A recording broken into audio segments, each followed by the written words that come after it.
Today I will make onde-onde, or also called as buah Melaka. The first ingredient we need is rice glutinous flour, wheat flour, some salt, green food coloring, some dashed sugar palm, freshly grated coconut, and water. So the first step is we take the rice glutinous flour, mix with a spoon of wheat flour. There you go. And then we mix evenly. After that, we put some green food coloring. We mix it up. And then we put some water. Add little by little until the dough is formed. We need until it forms a beautiful dough like this. And we need to start boil the water. While waiting the water boiling, we can start to make the shape of onde-onde. Take a pinch of dough and then form it into a round shape. Make sure you doesn't take too much dough or it will be too thick and will spoil the taste. Then you do some space in here at the center of the dough and took some of palm sugar and put it in the center. After that, we close and form it into a round shape again. Now the water start boiling, so we can proceed to the next step, which is put the dough into the boiling water. So how do we know if the water is ready? We can see the bubbles form in the pan. That means the water is ready and boiling. So we can proceed with this step.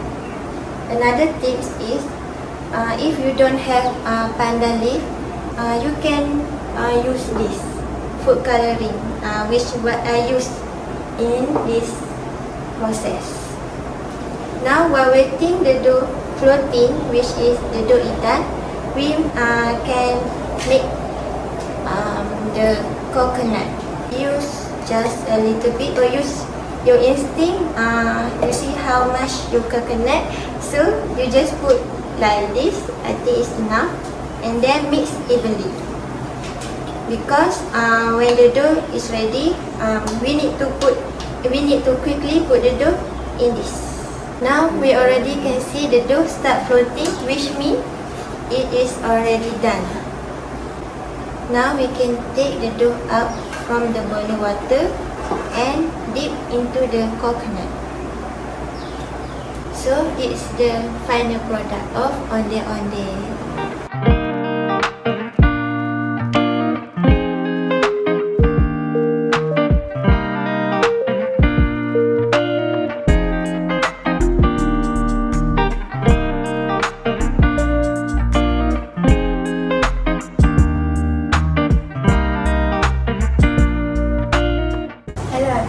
So today I'm going to make pulut panggang. So in a blender, you need shallot, lemongrass, garlic, dry chili, and dry shrimp, and a bit of water. So here you go, blend the mixture until you get the paste-like consistency. So after that, you need to heat a pan and pour the mixture into the pan, and then you need to saute it until it becomes fragrant. So while waiting for the filling, make sure you have your steamed glutinous rice. Next, move on to making the steamed glutinous rice. In a bowl of glutinous rice, pour coconut milk and salt. Gently stir the mixture until the salt is dissolved completely. After that, steam the rice about 30 until 45 minutes in a high heat. Then here you go. So next, make sure to put salt and sugar, depends on your preference. After you salted it like this, so you need to throw in the grated coconut and cook it for 5 minutes under medium heat. Afterwards, going to assembly the pulut panggang, you need banana leaf. You need 1 tablespoon of glutinous rice. Spread evenly on top of the banana leaf. And then you take 1 tablespoon of spicy coconut filling. Move on, wrap around it tightly to avoid the rice overflow. For the edges, you need to stapler it. Same goes to another side. And then you cut off the excess. Alright, finally, in a pan, you need to grill your pulut panggang. So like each of side, you need to grill at least 3 to 5 minutes. And with that done, about 5 minutes, your piping hot pulut panggang is ready.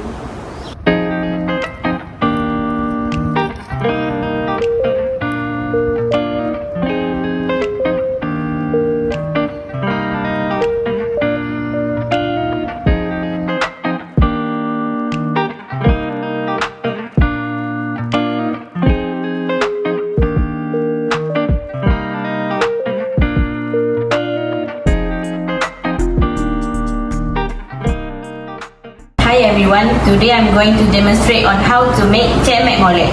First, the ingredients that you need are sweet potatoes, some sugar, some salt, some flour, and some cooking oil. First, you need to remove the potato skin and cut it into small pieces like this. And you need to boil the water first. When the water is ready, pour some salt into it and put our sweet potato into it. We need to boil the sweet potato first. When it is cut into small pieces like this, it is easier to boil. Now we just have to wait until the sweet potato become soft and tender. You can use fork to check when the potato has become soft. Remove the potato from the boiling water. When the potato has become soft, we can mash it evenly.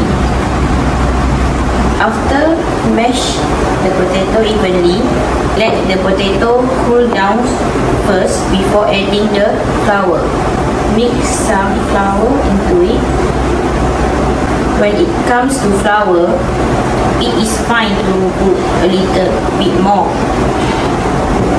However, too much of flour will cause the kuih to be hard and rubbery when fried. You can keep adding the flour if you feel the batter is still sticky.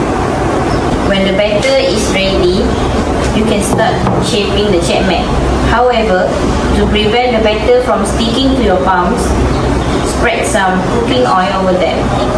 Shape it into ball size and flatten it.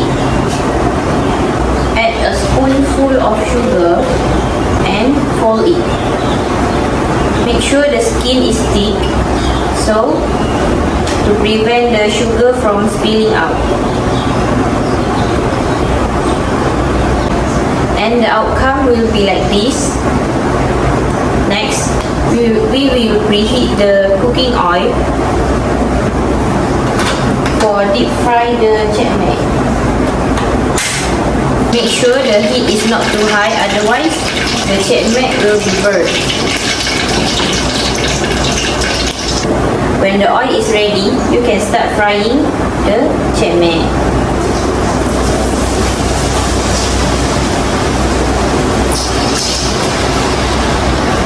Make sure the heat is not too high. When the cemek has turned into golden brown, you can remove them from the oil. And it is ready to serve.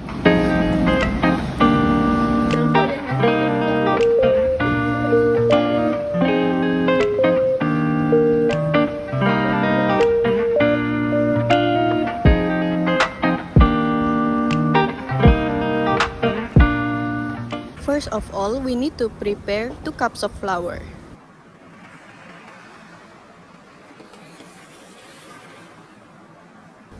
Next, a bit of salt.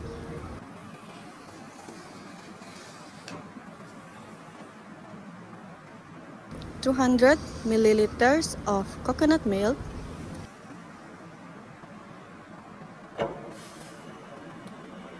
1 cup of water.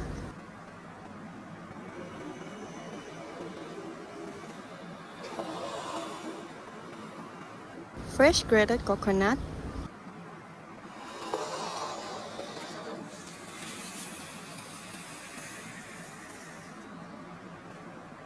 Eggs. Palm sugar.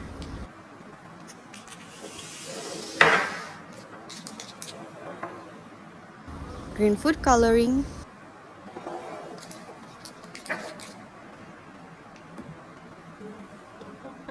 Lastly, a little bit of cooking oil.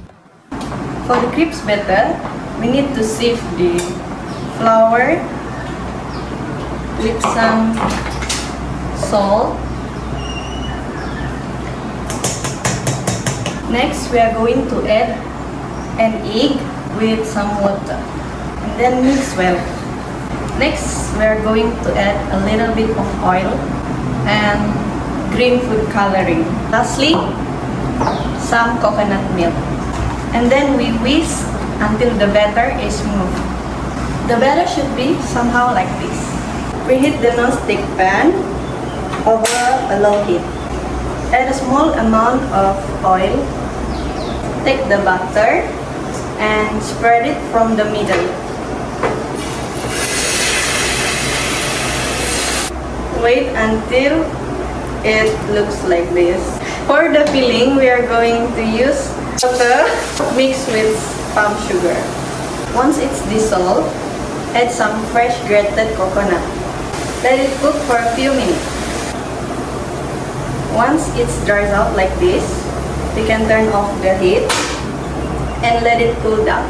Put the filling on top of the crepes. Put as many as you want. Fold it over and fold it from both sides and just roll it.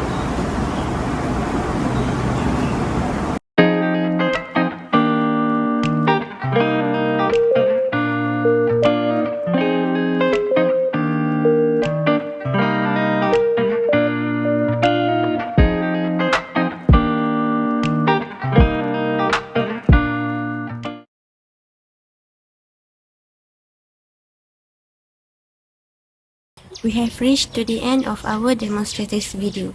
Have you ever felt mouth-watering while watching this video?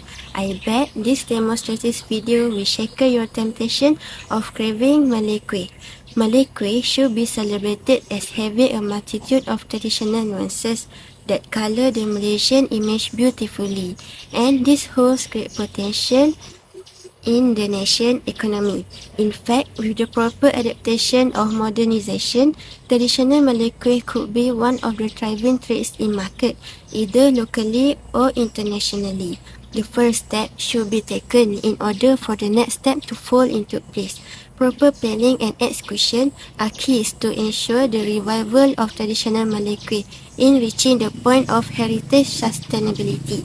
We truly hope our viewers are going to try making this Malay Kuih in order to sustain our traditional cuisine.